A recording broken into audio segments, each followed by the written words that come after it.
Hello, everyone, and welcome to a very special edition of MeidasTouch. I'm Bobby Jones, and I'm very honored to have with me Ambassador Bridget Brink, who is running for United States Congress in Michigan. We've had the chance to talk to her earlier, but I wanted to touch back in now that we are in the dog days of summer and we're on a sprint to the actual midterm elections. Ambassador, how are you doing today? Commander, great. It's great to be here. Thank you so much. No problem. No problem. So there are things that are happening all over the world. There are things happening within the United States. I wanted to get your take on all of it. First, let's start with international. The war in Ukraine continues. It seems as though the United States has basically just bowed out of that. And obviously the self-inflicted conflict, is, as the president is calling it, with Iran has started. Based on those two major issues that the world cares about, what is your take on how the current administration is handling things? What would you do different? Well, thanks for that question. It's such an important one. I think the bottom line is that we're taking ourselves off the field in terms of Ukraine. By not supporting Ukraine, this is the biggest threat to peace and security in Europe since World War II. We are not helping to uphold the freedom for Ukrainians, but also the European Union and ourselves. So it's a big mistake. And if, for those who watch closely, last week, Putin launched one of the biggest attacks against the Capitol, killed a number of people, and also sent nuclear-capable ballistic missiles to Ukraine cities. This attack was across the country. It is horrific. The fact that we're not doing more to support them is just plain wrong. It's not who we are. And I think that's number one. What we would need to do, I believe, is actually be the leaders of the free world, as we have been, in a way that supports not just Ukraine, but our friends, our allies, our democratic partners around the world.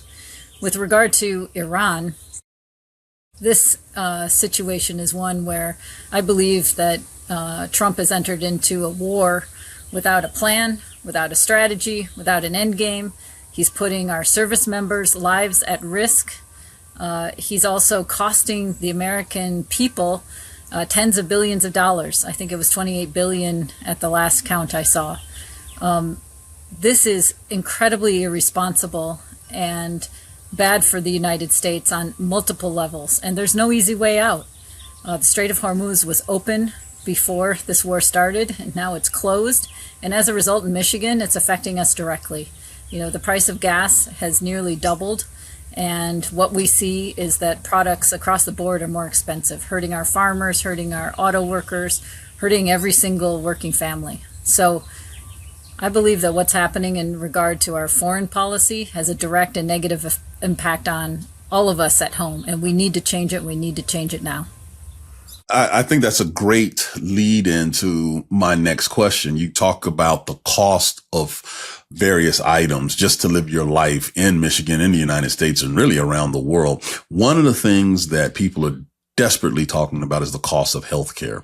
You have had to deal with major health issues in the past, right? What are your thoughts on these escalating healthcare prices, especially in Michigan? Because I've seen various reports about this. Well, thanks so much for that question. This comes up at every single forum, coffee meeting that I have in the district. And in fact, it's really personal to me because last summer I was diagnosed with stage 1 breast cancer, as 1 in 8 women are in our country.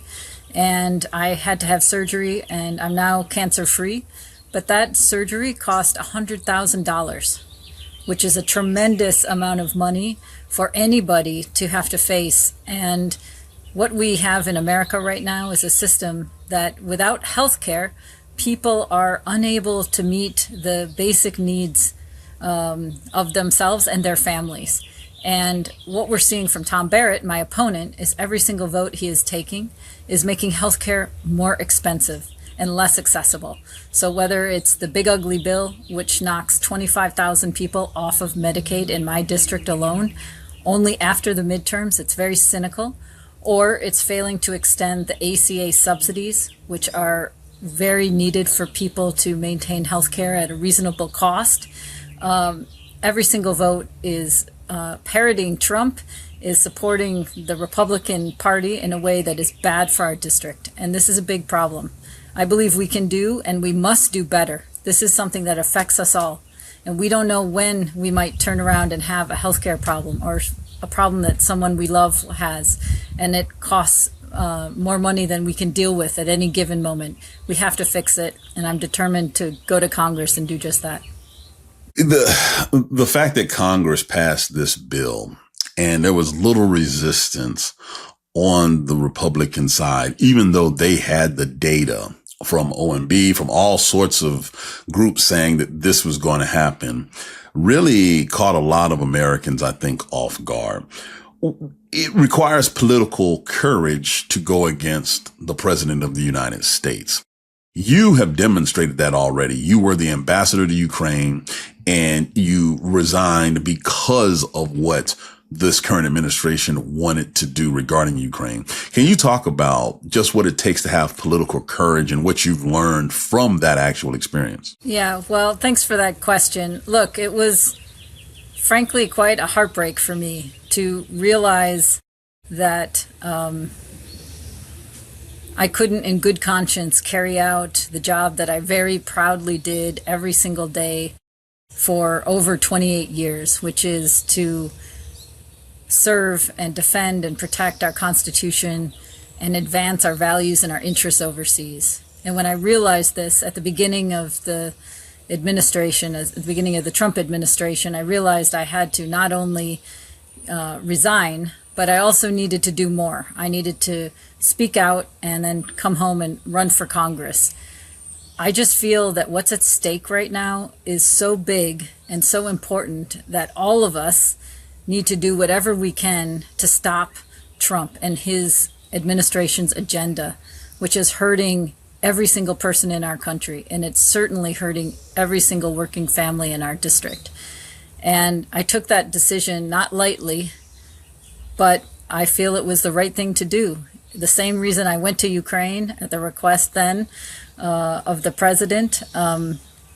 I went to Ukraine because I believed it was the right thing to do and I could use my skills and my experience to help a country stay free.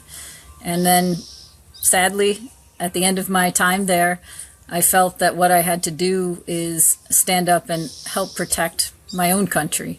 And it's things like what I spent a lifetime doing in terms of my public service was supporting young democracies and working with democratic partners to strengthen them. And the things that I'm seeing now at home, including pressure on the media, pressure on business, pressure on universities, weaponization of our justice system against perceived enemies, misuse of security service to go against our own citizens at home. This is not something I ever believed would happen in our country. This is what I saw and dealt with overseas over a career. But this is what's happening. And in addition to this, it's a corruption at a level that I have never seen before. And I know what a threat these things are to any democracy, including our own. And maybe I just feel, based on my own experience, that this is something that requires us to stand up and fight against and to fight for the values that founded our country. It's freedom, it's democracy, it's rule of law. It's independent institutions, including media. It's independent agencies within our government. It's an independent judiciary. I think these are the core foundation of what has made us a great and a strong country. And this is really what's at risk right now. And I believe that this is why I had to do it. And I'm very gratified to see how many people also feel the same way, and who are looking for ways that we can be the country that we are, one that leads the free world, that cares about its people at home, that has leaders that are serving our people but not themselves. This is who we have to be. This is who I'm fighting for us and fighting for my district. That's a great lead into my final question. As you campaign in the 7th District there in Michigan, what are you seeing from the people that you really want to focus in on your campaign and when you get to Washington if you win? Yeah. Well, we've knocked 10,000 doors. When I came back to run for office, I made it a point to make sure that I got to every corner of our district, and it's quite a big district. And what I hear after that and over this last year is basically three things. It's that costs are too high, and they see them rising. And what we're seeing from Tom Barrett is that these votes that he's taking to enable the reckless tariffs, to support the Iran war, are making everything from groceries, gas, to health insurance more expensive. The second thing, making healthcare more accessible and affordable.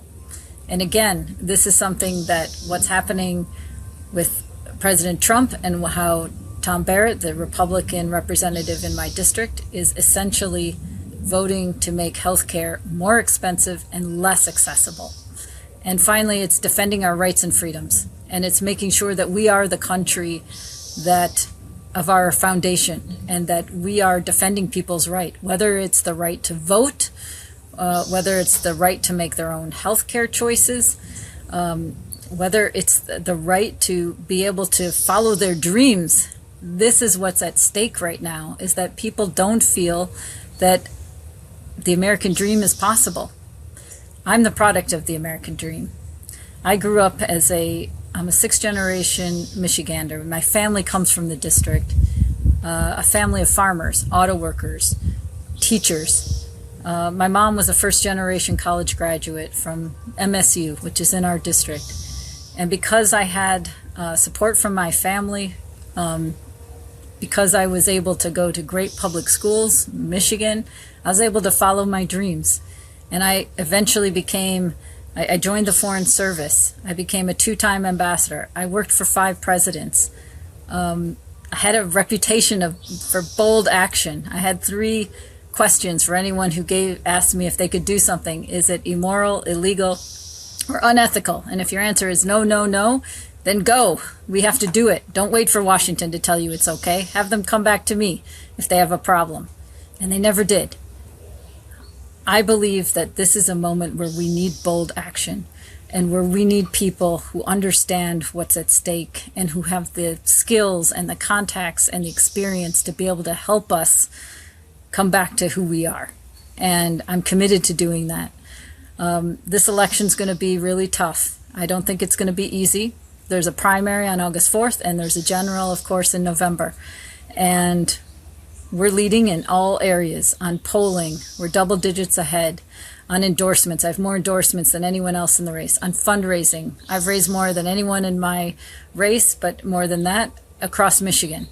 But to me, that's not enough. What I think is the most important thing that I hear from people in our district is that they just want someone who will stand up to Trump, who will do the right thing, who will deliver and serve the district. And that's what I'm committed to doing on every single front. Madam Ambassador, I cannot thank you enough for your prior service, for what you're doing now, for the hard work you're doing, not just for Michiganders, but by trying to help out your fellow American, no matter where they are. So we really appreciate the time. Please, ladies and gentlemen, go to the ambassador's website. It'll be in the description, but take a look at her platform. You cannot just find experience, especially on the international stage, just anywhere like this. This is unbelievable. I'm glad that you're in good health, and I look forward to talking to you in the future after you win. Thank you, Commander. It's great to see you. It's great to be here. Thanks for all you're doing, and thank you for your service, and for all your listeners as well. Really appreciate it. No problem. Thank you. Want to stay plugged in? Become a subscriber to our Substack at MeidasPlus.com. You'll get daily recaps from Ron Filipkowski, ad-free episodes of our podcast, and more exclusive content only available at MeidasPlus.com.